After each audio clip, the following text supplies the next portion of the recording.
daga duhun canfi zuwa hasken kimiyya. Shin da gaske ne dukkanin abubuwan da nake kallo a matsayin asiri ne ko kuma dai cuta ce da ake samu sakamakon jirkicewar wani yanki na kwakwalwa? Idan muka duba tsarin halittar ɗan adam za mu ga cewa tsarin dokokin addini suna matuƙar ƙoƙari ko taka muhimmiyar rawa wurin yin bayanan dokoki da tsarin halitta, amma fasarar dokokin suna bayyana ne gwargwadon fahimtar mutane daga zamani zuwa zamani. Sai dai girman Allah subhanahu wa ta'ala yana bayyana ne a cikin dokokin halitta da ya shimfiɗa na natural laws waɗanda ba sa sauyawa. Da yawa daga cikin abubuwan da a da magabata suka yi alaƙanta shi da sunan sihiri ko sammu, a yau ƙarƙashin binciken ilimin kimiyyar lafiya da sadarwar jijiyoyi wato neuroscience a turance da ilimin nazarin kwakwalwa da kuma ƙwayoyin halitta na microbiology a turance, an gano cewar matsaloli ne na zahiri da za a iya aunawa kuma a yi maganin su. Misali, abin da ake kira da farfadiya ko S-less play,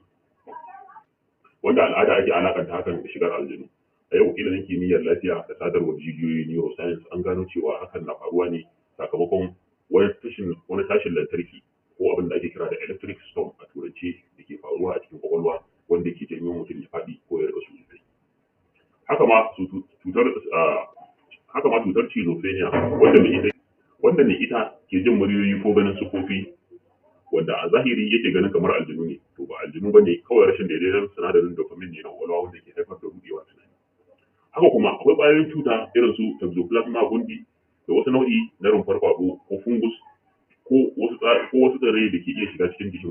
jijiyoyin kwakwalwa ta hanyar ci kai tsaye, sha ko shaƙa, kuma su sauya ɗabi'un mutum baki ɗaya, su sa ya riƙa yin abubuwa masu ban tsoro ko kuma maye ko kuma abubuwa masu ban mamaki. A da za a ce asiri ake masa, amma a yau ƙwayoyin magani na antifungal ko antibiotics na iya kashe waɗannan ƙwayoyin cutar mutum ya dawo daidai. Kamar dai nau'in kayayyaki na shaye-shaye da muke ta'ammali da su a yau da kullum, waɗanda suke jawo maye, kubucewar kwakwalwa da kuma sauransu. A mahangar falsafa, duk da cewa akwai hujjoji da suke nuna sihiri gaskiya ne, amma a mafi yawancin abin da ake kira sihiri a da tsoro ne na zuciya ko abin da ake cewa psychological principle wanda yake sa garkuwar jiki rauni har mutum ya fara rashin lafiya.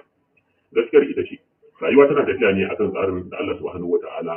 ya yi na zubin kumbayyar lambobin gado ko DNA a turance da lissafinsu. Idan har za mu iya bayyana komai ta hanyar sinadarai, to babu sauran gurbin da tabbatabbe da muke tsoro wanda asalin su kwayar cuta ne kawai da take buƙatar microscope da magani domin a kore ta. Kamar yadda haske